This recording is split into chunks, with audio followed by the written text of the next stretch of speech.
Hello, dear students. Welcome to Neethi Science Academy. Today we will study Unit 5 Human Physiology. और Human Physiology में हम पढ़ेंगे chapter digestion.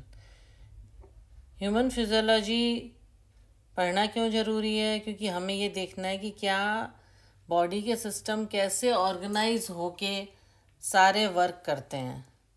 Okay तो majority of studies इसी तरह से की गई जैसे हमें ऑल लिविंग ऑर्गेनिज्म एक है तो कैसे काम करता है, कैसे उनका रेगुलेटरी नेटवर्क है, मॉलिक्यूल्स का, supramolecular assembly, cell, tissue, organism और पॉपुलेशन, कम्युनिटीज़, इन सब का एक अपनी प्रॉपर्टीज़ होती हैं. और कई फिजियोलॉजिकल प्रोसेस होते हैं बॉडी के अंदर जिससे हमारी बॉडी का पूरा काम होता है, पूरा कार्य करती है, वर्किंग उसकी पॉसिबल होती है. Blood circulation, locomotion, movement, cellular और मॉलिक्यूलर टर्म्स, है ना. तो कोऑर्डिनेशन ऑफ बॉडी तब होती है जब अंदर से फिजियोलॉजिकल सारी रेगुलरिटीज़ हों और उसके अंदर एक आपस में एक कोऑर्डिनेशन होता है, तब हमारी पूरी बॉडी वर्क करती है, जब सभी सिस्टम प्रॉपरली वर्क करते हैं. तो हम हर चैप्टर में, आने वाले हर चैप्टर में बारी बारी एक एक सिस्टम पढ़ेंगे. अभी first is the most important, that is digestion. Okay तो सबसे बेसिक रिक्वायरमेंट क्या है लिविंग ऑर्गेनिज्म का? बेसिक रिक्वायरमेंट है फूड. और कंपोनेंट ऑफ फूड्स जैसा कि आपने पहली क्लासेस में ही पढ़ा होगा, carbohydrate, protein and fats, vitamin and minerals, ये रिक्वायर्ड चाहिए हमें एनर्जी प्रोवाइड करने के लिए, for growth and repair of tissues. Water भी एक इम्पॉर्टेंट रोल प्ले करता है, तभी हमारे मेटाबॉलिक प्रोसेस होंगे और हम डिहाइड्रेटेड नहीं रहेंगे. ओके तो बायो माइक्रो मॉलिक्यूल्स, जो बड़े मॉलिक्यूल्स हैं, वो डायरेक्ट हम डाइजेस्ट नहीं कर सकते. वो पहले कॉम्प्लेक्स सब्सटेंस को सिंपल सब्सटेंसेस में चेंज करना पड़ता है डाइजेस्टिव सिस्टम में. तो ये जो कन्वर्जन है कॉम्प्लेक्स फूड सब्सटेंसेस को सिंपल एब्जॉर्बर फॉर्म में, उसको डाइजेशन कहते हैं. और जिसके द्वारा ये किया जाता है वो सिस्टम है डाइजेस्टिव सिस्टम. ओके मैकेनिकली भी और बायोकेमिकली भी.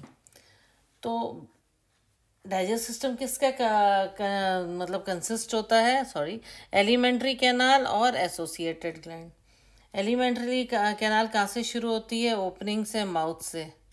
तभी तो कॉम्प्लेक्स सब्सटेंसेस हैं, जैसे हम फूड खाते हैं तो ऐसे कि ऐसे तो अब्जॉर्ब नहीं हो सकता बॉडी को, उसको च्यू करेंगे, फिर वो बॉडी में गैस्ट्रिक जूसेस उस पर रिएक्ट करेंगे, एंजाइम्स रिएक्ट करेंगे, तब वो च्यूएबल फॉर्म में होगा और सिंपल फॉर्म में होगा और एब्जॉर्ब हो पाएगा. तो सबसे पहले क्या होता है? Open out posteriorly through anus. कहाँ तक जाती है? माउथ से लेके एनस तक जाती है एलिमेंट्री कैनाल. माउथ के बाद क्या होती है? बकल कैविटी होती है या ओरल कैविटी होती है. ओके ओरल कैविटी में नंबर ऑफ टीथ होते हैं, नंबर ऑफ टीथ होते हैं ओरल कैविटी में. हमारे जो माउथ है उसमें ना वैसे तो 32 टीथ होते हैं, पर ये टेम्परेरी और परमानेंट के साथ. देखिए एक बारी मैं आपको डायग्राम दिखाती हूँ, then it will be more clear to you. ये देखिए, ये एलिमेंट्री कैनाल, ये देखो,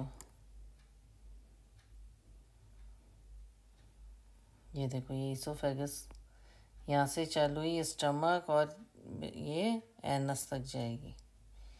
ओके तो एलिमेंट्री ओपनिंग से शुरू होती है, यहाँ से ये माउथ से शुरू होती है और एनस तक जाती है, एक्सटेंड होती है वहाँ तक.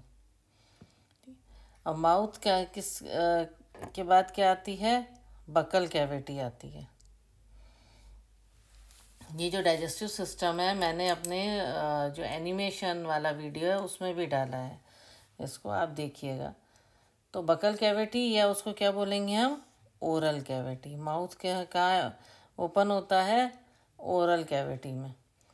तो ओरल कैविटी में बहुत सारे टीथ होते हैं और एक टंग होती है. ठीक है, जैसा आप सबके होता है, दांतों में दांत, मुंह में दांत होते हैं और टंग होती है च्यू करने के लिए.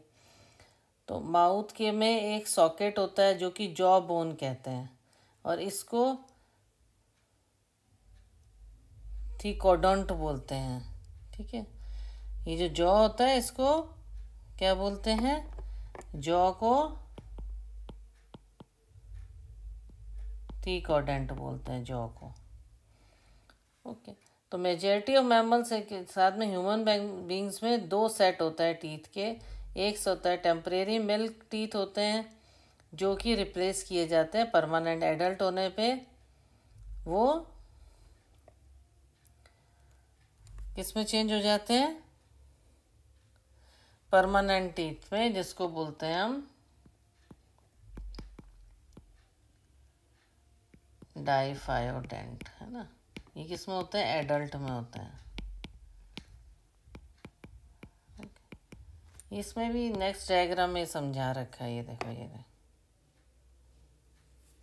Different style of teeth. ठीक है, ये देखिए, इंसिजर्स, कैनाइन, प्रीमोलर्स, मोलर्स।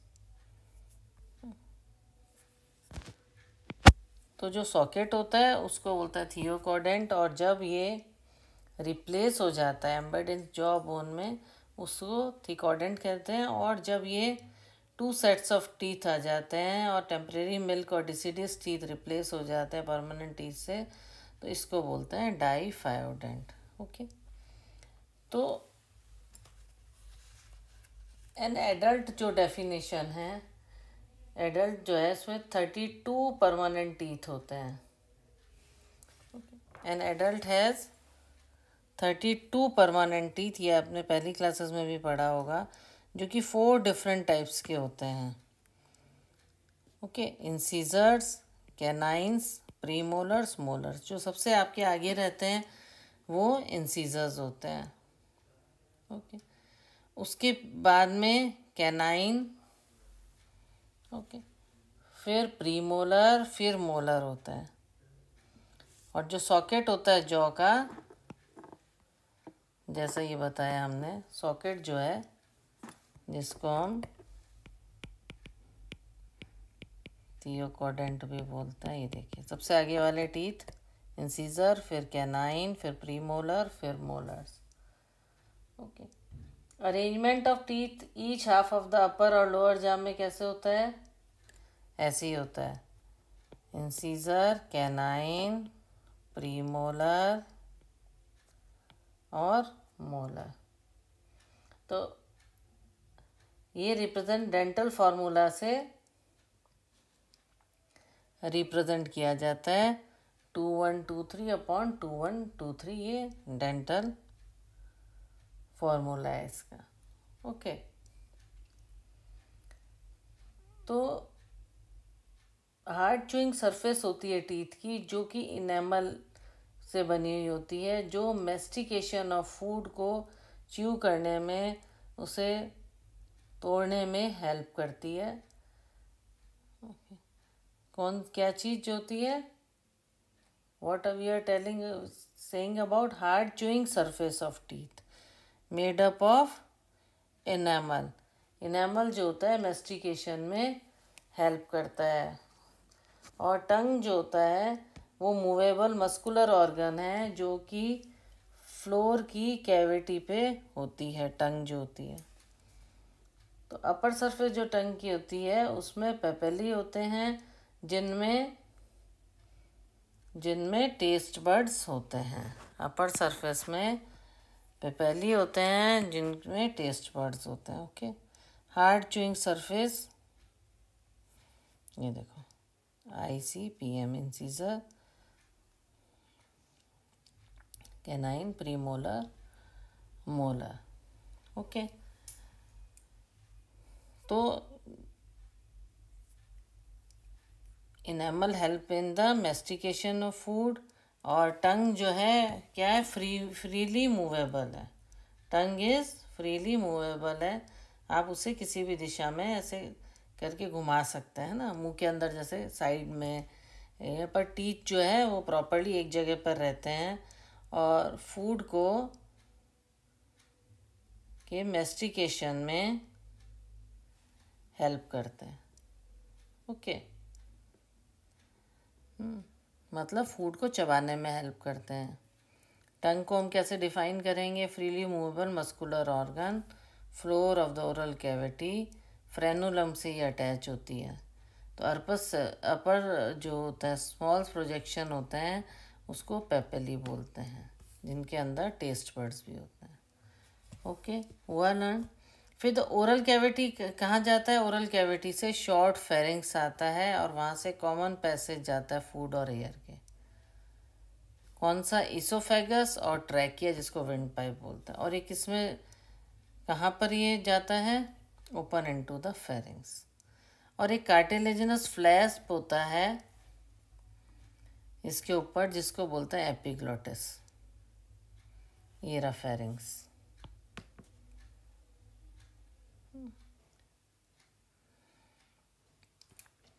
यहाँ पे ग्लैंड्स होते हैं, सबलिंगुअल और सब मैक्सिलरी, और ये पैरोटिड ग्लैंड है।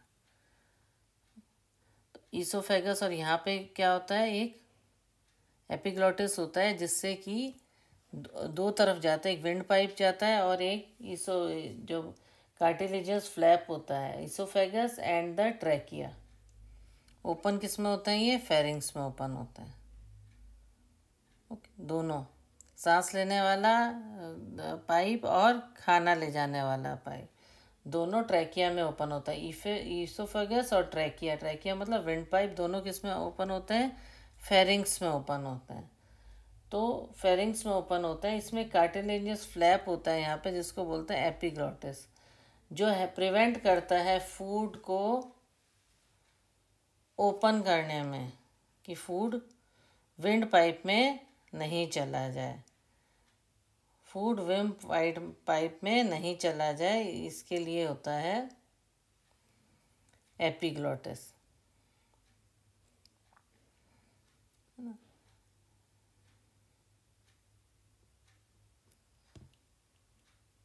ओके, तो इस तरह से इसको डिफाइन किया गया।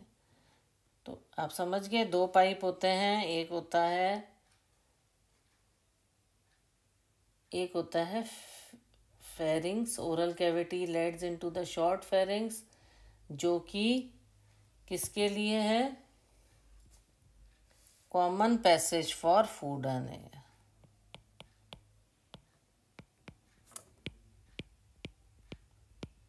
It is a common passage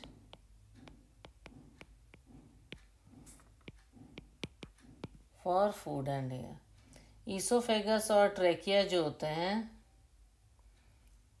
वो फेरिंग्स में एंटर करते हैं। Oesophagus and trachea.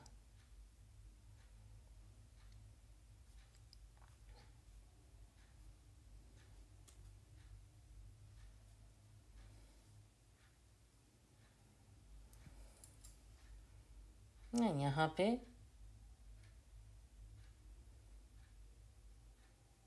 पे एपिग्लोटिस होता है, जो कि हेल्प करता है। ओके, एक कार्टिलेजियस फ्लैप होता है एपिग्लोटिस, जो प्रिवेंट करता है फूड का। वॉइस बॉक्स होता है, जिसको ग्लोटिस कहते हैं। द ग्लोटिस, जो कि विंड पाइप की ओपनिंग है ड्यूरिंग स्वॉलिंग। विंड पाइप की जो ओपनिंग है उसके में ग्लोटिस को एंटर नहीं हो वहाँ पर, opening of the wind pipe during swallowing, तो क्या होता है? जिससे कि खाना सांस वाली जगह में नहीं चला जाए। और जो ईसोफेगस होता है, थिन लॉन्ग ट्यूब होती है, जो पोस्टीरियरली पीछे की तरफ से पास करती है नेक, थ्रोट और डायाफ्राम के थ्रू। ओके, तो कॉमन पैसेज है फूड एंड एयर का, और यहाँ पे एपिग्लोटिस होता है। Okay,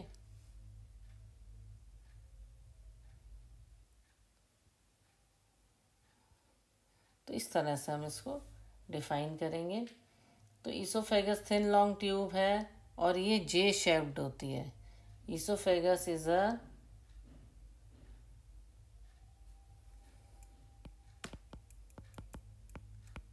thin long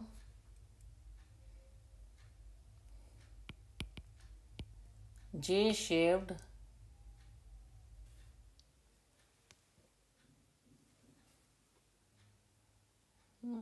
thin long होती है और कहाँ एंटर करती है, जे शेप्ड स्ट्रक्चर होता है स्टमक का उसमें। ओके, थिन लॉन्ग होती है और एंटर करती है जे शेप्ड स्ट्रक्चर में। देखो एक बारी मैं फिर से इसको क्लियर कर दूँ, बहुत इंटरेस्टिंग टॉपिक है। यहाँ पे पीछे में एपिग्लोटिस होता है जो कि हेल्प करता है प्रिवेंट करने की कि एयर के पैसेज में नहीं चली जाए जो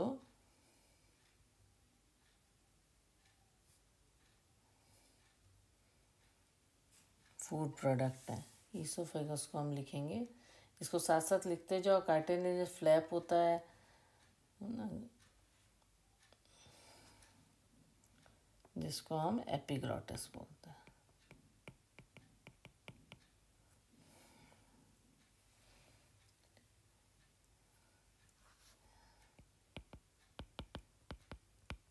थिन लॉन्ग ट्यूब जो कि पास करती है neck, thorax, diaphragm and leads to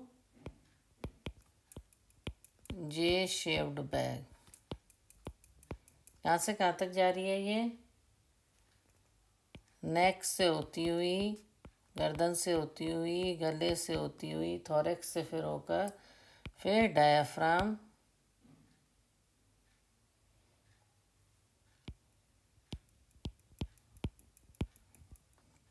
and lets to J shaped bag like structure, इसको स्टमक कहते हैं। एक मस्कुलर स्फिंक्टर होता है जो रेगुलेट करता है ईसोफेगस की ओपनिंग को।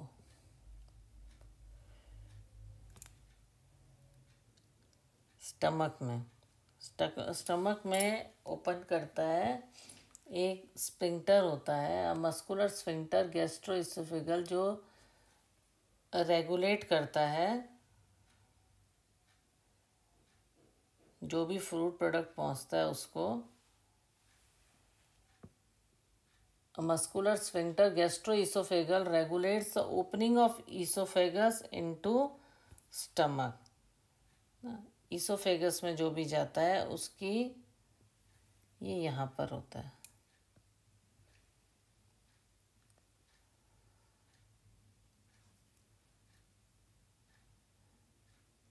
इसको बोलते हैं हम स्फिंक्टर, गैस्ट्रोइसोफेगस स्फिंक्टर।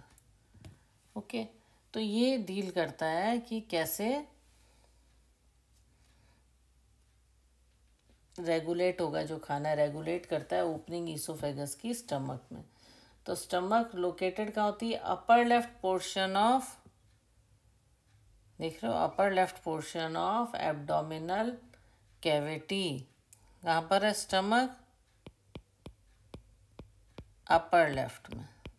कुछ कुछ बातें साथ साथ लिखने से याद हो जाता है। एब्डोमिनल कैविटी के अपर लेफ्ट में होता है और इसकी शेप कैसी होती है, जे शेप्ड होता है।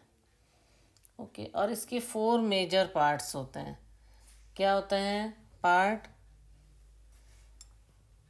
फंडस, कार्डियक पोर्शन वो होता है जिसमें वो ओपन करता है। ओके, और फंडस रीजन होता है किसमें ओपन करता है,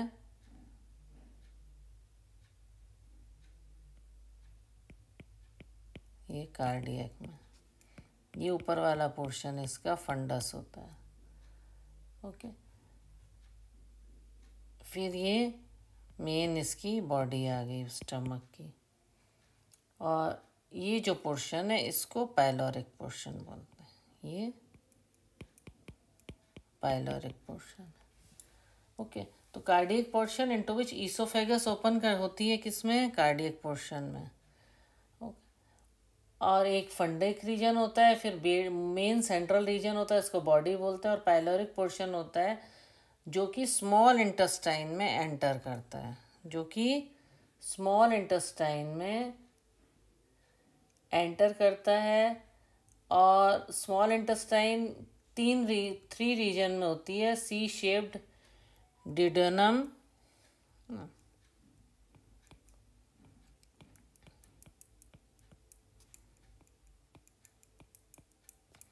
स्मॉल इंटेस्टाइन में एंटर करता है, सी शेप्ड ड्यूडेनम। उसके बाद लॉन्ग कॉइल्ड होता है मिडल पोर्शन का, ये देखिए लॉन्ग कॉइल्ड पोर्शन है, इसको बोलते हैं हम जेजुनम। जेजुनम क्या होता है? जेजुनम जो है वो लॉन्ग कॉइल्ड मिडल पोर्शन होता है, long coiled middle portion. Okay, तो और उसके बाद है हाईली कॉइल्ड इलियम।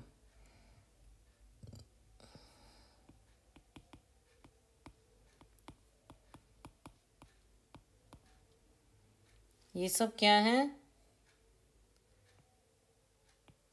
ये स्मॉल इंटेस्टाइन के पार्ट है, ड्यूडेनम में एंटर होएगा। ओके, जो उससे अटैच्ड है,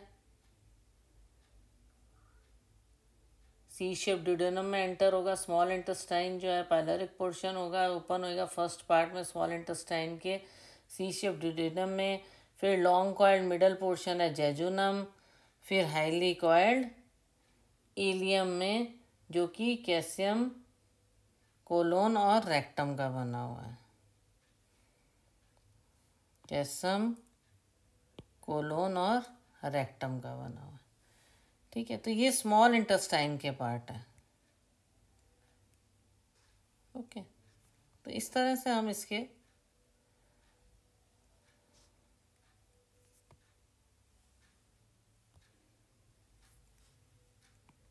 हमने पढ़े पार्ट।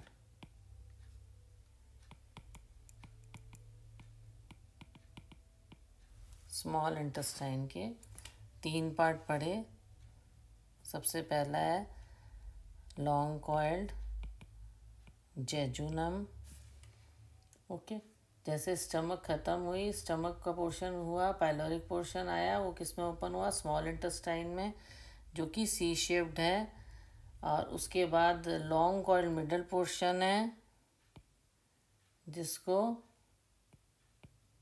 डियोडिनम कहते हैं। और उसके बाद जो पोर्शन है उसको हाईली कॉइल्ड इलियम बोलते हैं हम। ओके, अब इलियम के 3 पार्ट बताए हैं। इलियम के 3 पार्ट कौन से हैं?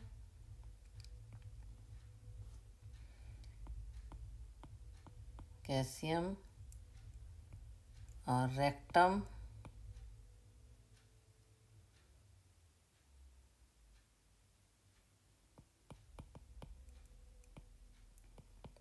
कोलोन, है ना, फर्स्ट सेकंड थर्ड, ये स्मॉल इंटेस्टाइन के पार्ट है और इलियम के ये 3 पार्ट है। क्लियर? तो क्या होता है, फूड गया, जब opening of stomach into stomach इन, तो सबसे पहले किस में गया? सी शेप्ड ड्यूडेनम में, long coiled middle portion jejunum में, फिर हाईली कॉइल्ड इलियम में। और ओपनिंग ऑफ द स्टमक कहाँ पर हुई? Opening of the stomach into the duodenum किससे गार्ड हुई है? पाइलोरिक स्फिंक्टर से, है ना। यहाँ पर क्या है, ओपनिंग किससे गार्ड हुई है? यहाँ से जब यहाँ गया ड्यूडेनम में, तो यहाँ पे क्या था? यहाँ पे था it is guided by pyloric sphincter. वो फूड को आगे चूज करता है, जो कि फूड को गार्ड करता है यहाँ पे। ओके, फिर इलियम किसमें ओपन होती है? लार्ज इंटेस्टाइन में, जो कि कैल्शियम कोलोन और रेक्टम से बना हुआ है। कैल्शियम क्या है? स्मॉल ब्लाइंड सैक है, जो कि माइक्रो ऑर्गेनिज्म का होस्ट है। okay. कहाँ गया? ये रहा, देखिए, it is a host for micro organism.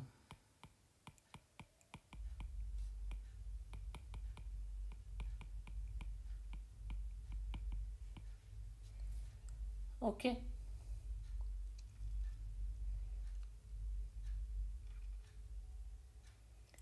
और narrow finger like tubular projections होते हैं इसके, और एक वर्मीफोर अपेंडिक्स होता है, जो हमने अपेंडिक्स सुना भी होगा, which is a vestigial organ, मतलब इतना इम्पोर्टेंट रोल नहीं है उसका।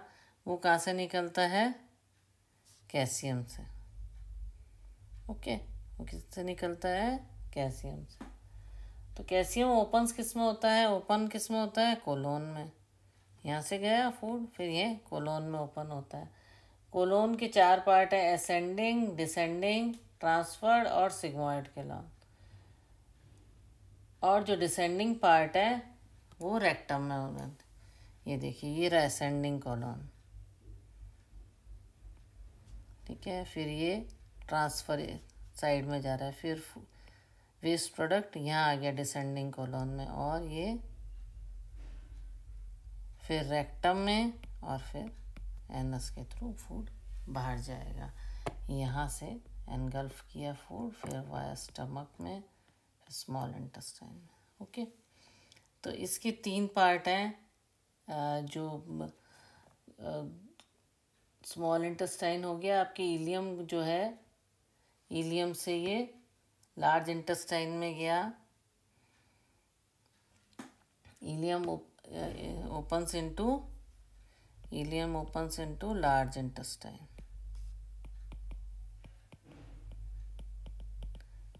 और जो लार्ज इंटेस्टाइन जो है, लार्ज इंटेस्टाइन के 3 पार्ट है, कैल्शियम, रेक्टम और कोलोन, जहाँ पे वेस्ट प्रोडक्ट हमारा जाएगा। जो भी हमने यूज़फुल सब्सटेंसेस है वो एब्जॉर्ब होंगे बॉडी में, और वेस्ट प्रोडक्ट बॉडी से बाहर निकल जाएंगे। तो लार्ज इंटेस्टाइन में ओपन हुआ, फिर कैल्शियम, कोलोन और rectum. Colon small blind sac है, जो कि कुछ सिम्बायोटिक माइक्रो ऑर्गेनिज्म को होस्ट करता है। ओके, तो इस तरह से पूरा आपको क्लियर हुआ होगा कैसे सिस्टम है।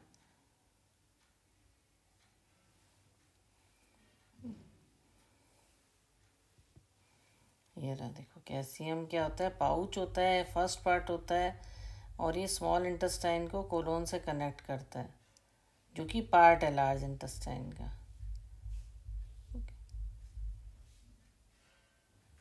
और ये अनडाइजेस्टेड फूड मटेरियल को रिसीव करता है। फर्स्ट रीजन है, ये अनडाइजेस्टेड फूड मटेरियल को रिसीव करता है। It receive undigested food. Okay, तो इस तरह से इसका सैक जैसा लगता है, इसमें स्फिंक्टर होता है, और ज़्यादातर ये ब्लाइंड सैक कहलाता है। क्लोज और इनविजिबल है, इसलिए इसको ब्लाइंड सैक भी बोलते हैं।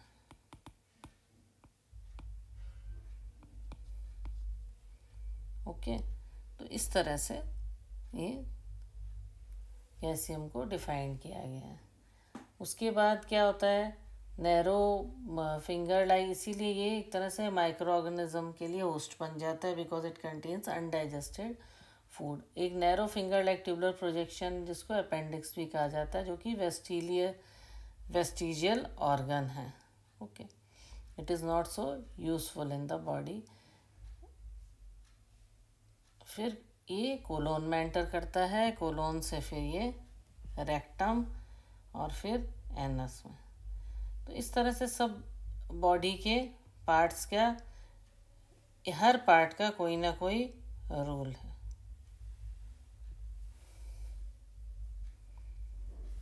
ओके,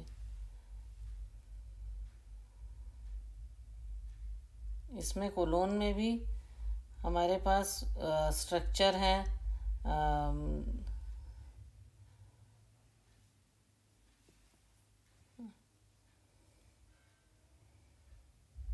और ये रेक्टम को इंक्लूड करता है साथ में कोलोन, और अनडाइजेस्टेड फूड मटेरियल को जाता है इसके थ्रू, रेक्टम के थ्रू, एनस के थ्रू बाहर चला जाता है। एलिमेंट्री कैनाल जो होती है, इसोफेगस से लेके रेक्टम में 4 लेयर्स की बनी होती है, सिरोसा, मस्कुलरी, सब म्यूकोसा एंड म्यूकोसा। ये एलिमेंट्री कैनाल के पार्ट होते हैं। ये हम आपको यहाँ बताते हैं। ये तो आपको क्लियर हो गया होगा, ये जो बॉडी पार्ट्स के फंक्शंस हैं और क्या स्ट्रक्चर है। टीथ के बारे में ही मैंने बता दिया था आपको। मस्कुलर स्फिंक्टर होता है, रेगुलेट्स करता है। स्टमक जे शेप्ड होता है, दोबारा रिवाइज कर लेते हैं। एक में स्फिंक्टर होता है जो रेगुलेट करता है ईसोफेगस के और स्टमक में को, और अपर लेफ्ट पोर्शन में एब्डोमिनल कैविटी में होता है। इसमें मेजर पार्ट कार्डियक पोर्शन होता है इस, और फिर ये फंडस रीजन देखो ये बने भी हुआ है।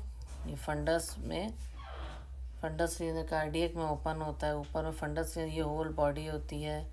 ये ईसोफेगस यहाँ से एंटर करता है, ये पाइलोरिक है और यहाँ पाइलोरिक स्फिंक्टर करता है। यहाँ से पाइलोरिक स्फिंक्टर होता है और इसके बाद आपके स्मॉल इंटेस्टाइन होता है, क्योंकि जो डाइजेस्टेड फूड है जिससे वो ही जा सके। फिर बाद में जो च्यूएबल हुआ, डाइजेस्टेबल हुआ, फिर वो आगे जाएगा। ये सुपीरियर पोर्शन ड्यूडेनम का शुरू हो गया यहाँ से, यहाँ ये स्फिंक्टर होता है इसका पाइलोरिक। ओके, तो स्मॉल इंटेस्टाइन के 3 रीजन बताए, C shape, duodenum, long coiled, jejunum, फिर हाईली कॉइल्ड इलियम। तो ओपनिंग जो स्टमक की है ड्यूडेनम की, वो गार्ड की होती है पाइलोरिक स्फिंक्टर से। इलियम फिर लार्ज इंटेस्टाइन में ओपन करता है, जिसके कैल्शियम, कोलोन और रेक्टम 3 पार्ट बताए हमने। और इसको स्मॉल ब्लाइंड सैक भी कहा जाता है, जहाँ पे सिम्बायोटिक माइक्रोऑर्गेनिज्म होता है। नैरो फिंगर लाइल प्रोजेक्शन होता है, जिसको वर्मी फॉर्म अपेंडिक्स कहते हैं, जो कि वेस्टिजियल ऑर्गन है जो कैल्शियम में होता है। फिर कैल्शियम कोलोन में करता है एंटर, उसके बाद असेंडिंग ट्रांसफ़र और डिसेंडिंग शेप के हिसाब से ही नाम है इनका। फिर सिग्मॉइड कोलोन, उसके बाद रेक्टम, फिर एनस। क्लियर। तो वॉल जो एलिमेंट्री कैनाल की है वो 4 लेयर होती हैं, सिरोसा, मस्कुलरस, सब म्यूकोसा एंड म्यूकोसा। सिरोसा जो आउटर मोस्ट लेयर होती है ना। एलिमेंट्री कैनाल का भी इसने बताया है, पार्ट्स होते हैं।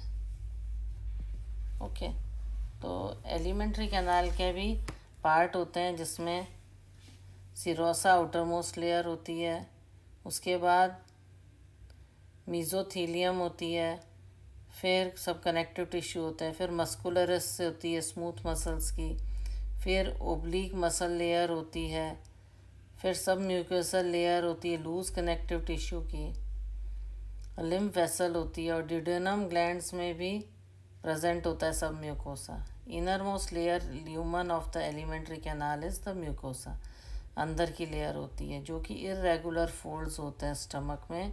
और स्मॉल फिंगर लाइक प्रोजेक्शन होता है वेलाई, जो कि हेल्प करते हैं, इरेगुलर फोल्ड्स होते हैं जिनको इन द स्मॉल इंटेस्टाइन, ये एब्जॉर्प्शन में हेल्प करते हैं।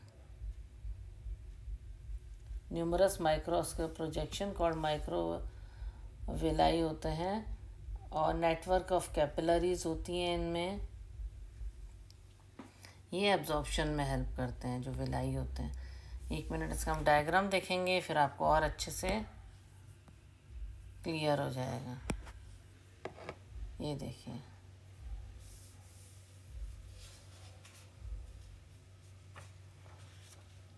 ये देखिए, सबसे पहले है इसमें सिरोसा,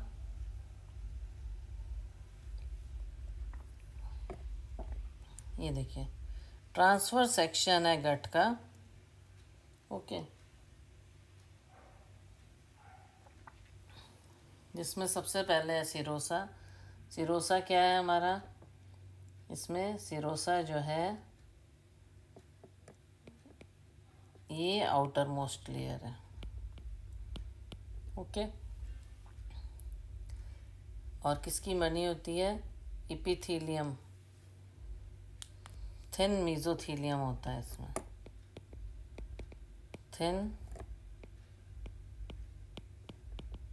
मीजोथीलियम होता है,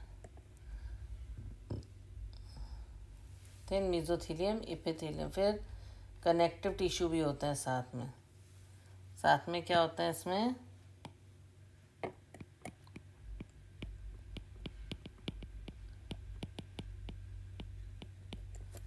कनेक्टिव टिश्यू भी होता है।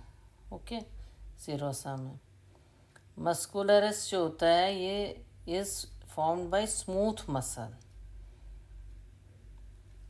ये किससे फॉर्म होता है? स्मूथ मसल्स से फॉर्म होता है, जो कि अरेंज होती हैं inner circular outer longitudinal layer में, muscular formed by smooth muscles. Okay. और ओब्लिक मसल लेयर होती है कहीं में, वो भी प्रेजेंट होती है। तो सब म्यूकोसल लेयर जो होती है लूज कनेक्टिव टिश्यू की बनी होती है। सब म्यूकोसल लेयर किसकी बनी होती है?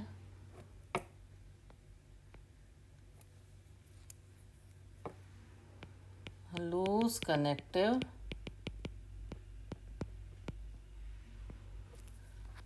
कनेक्टिव टिश्यूज की बनी होती है सब म्यूकोसल लेयर। ओके। और इनर मोस्ट लेयर लाइनिंग जो होती है ल्यूमन की, the lumen of the alimentary canal, वो होता है म्यूकोसा, जब जो इनर मोस्ट लाइनिंग है। तो ये लेयर फॉर्म होती है, इरेगुलर फोल्ड्स होते हैं। सब म्यूकोसा था, इनर मोस्ट लेयर लाइनिंग होती है। ऑल्सो प्रेजेंट ड्यूडेनम ग्लैंड्स भी प्रेजेंट होते हैं सब म्यूकोसा में।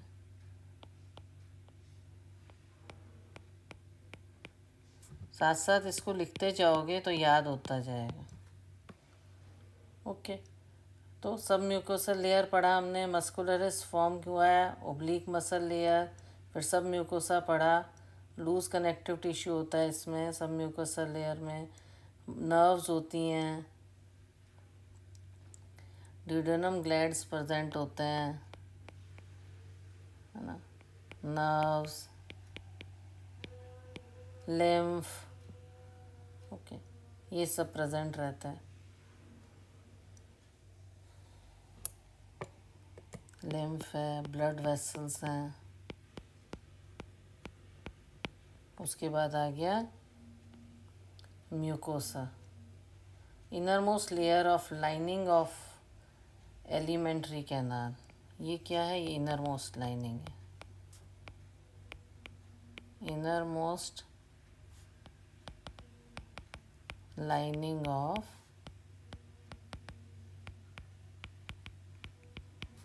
Alimentary canal. सबसे इनर मोस्ट लाइनिंग को क्या बोलते हैं? म्यूकोसा। और इस लेयर में इर्रेगुलर फोल्ड्स होते हैं, इर्रेगुलर फोल्ड्स होते हैं जिनको हम बोलते हैं, इर्रेगुलर फोल्ड्स जो होते हैं इनको हम बोलते हैं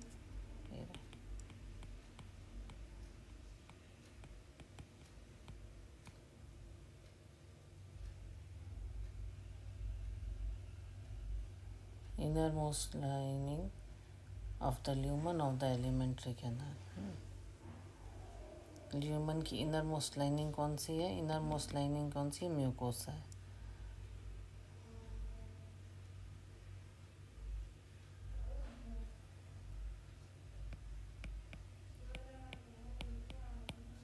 ओके।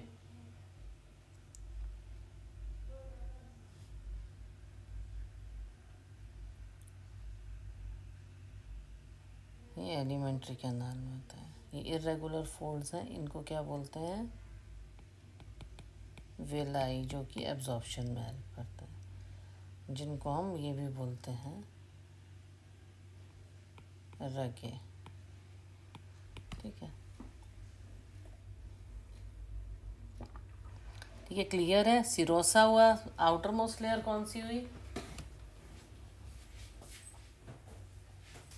आउटर मोस्ट लेयर कौन सी हुई? आउटर मोस्ट लेयर हुई सिरोसा। आउटर मोस्ट लेयर है सिरोसा, जो कि thin mesothelium outer most connective tissue है। उसके बाद inner circular outer longitudinal muscularis, जो कि स्मूथ मसल्स का बना हुआ है। उसके बाद उसके अंदर है सब म्यूकोसा, जो कि लूज कनेक्टिव टिश्यू का बना हुआ है। ड्यूडेनम ग्लैंड्स हैं, उसमें नर्व्स है, लिम्फ्स हैं और ब्लड वेसल्स हैं। उसके बाद जो लाइनिंग है वो है म्यूकोसा, जो कि इनर मोस्ट लाइनिंग है ल्यूमन की। सबसे इनर मोस्ट लाइनिंग कौन सी है? म्यूकोसा। वहाँ पे इरेगुलर फोल्ड, जिनको रगे बोलते हैं, वो फॉर्म हुई है, जिसको इरेगुलर फोल्ड्स होते हैं, जिसको बोलते हैं विलाई, जो कि एब्जॉर्प्शन में हेल्प करते हैं स्मॉल इंटेस्टाइन में। ओके। इसका जो डिटेल डायग्राम है ये हम देख रहे हैं। Cell lining the villi produce numerous microscopic projection होते हैं उसके, उसको हम बोलते हैं माइक्रोवेलाई। जो स्मॉल पोर्शन होता है उसको हम बोलते हैं माइक्रोवेलाई, जो कि ब्रश बॉर्डर अपीयरेंस देते हैं। ये रहा projection called microvilli giving a brush border appearance. इसमें प्रेजेंट होते हैं माइक्रोवेलाई, ब्रश लाइक अपीयरेंस देते हैं। ये मॉडिफिकेशन इंक्रीज करता है सरफेस एरिया को। और विलाई किससे सप्लाइड होता है? कैपिलरीज, लार्ज लिम्फ वेसल, जिनको लैक्टियल कहा जाता है। लैक्टियल क्या है? लार्ज लिम्फ वेसल है। तो म्यूकोसल एपिथेलियम क्या होता है? उसमें गॉबलेट सेल्स होता है जो कि म्यूकस सिक्रेट करते हैं। Mucosal epithelium has goblet cell which secrete mucus, जो हेल्प करता है लुब्रिकेशन में। म्यूकोसा क्या फॉर्म करता है? ग्लैंड्स फॉर्म करते हैं स्टमक में, गैस्ट्रिक ग्लैंड्स, और crypts in between the bases of villi, villi के बीच में क्रिप्ट्स,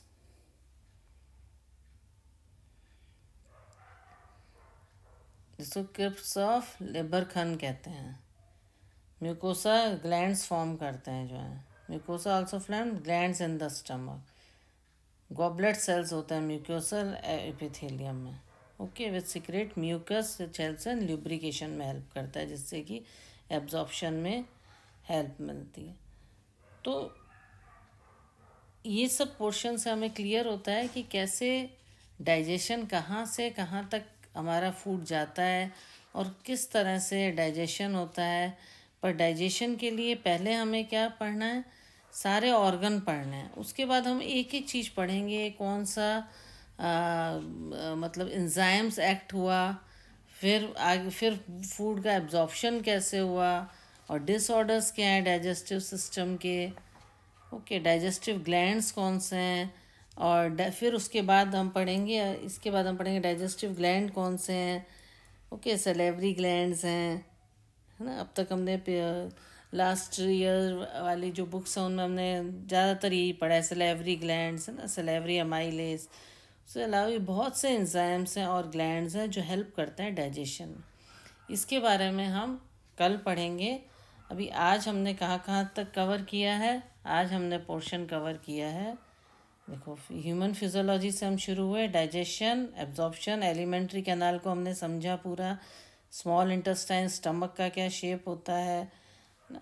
पर जो प्रॉपर डाइजेशन कैसे होता है, जब हम सारे पार्ट समझ लेंगे, ग्लैंड समझ लेंगे, ओके, और एलिमेंट्री कैनाल का इनर स्ट्रक्चर, विलाई क्या होता है ये पढ़ा हमने, टीथ और टंग के बारे में पढ़ा, ऑर्गन्स के बारे में पढ़ा, स्टमक के पार्ट्स के बारे में पढ़ा, इंटेस्टाइन के बारे में पढ़ा, विलाई के बारे में पढ़ा। तो आई होप आपको सब क्लियर हो गया होगा जो मैंने पढ़ाया है। और अगर आपको बहुत अच्छे समझ आ रहा है तो प्लीज़ चैनल को लाइक करें, शेयर करें, सब्सक्राइब करें, कमेंट करें। Okay, thank you.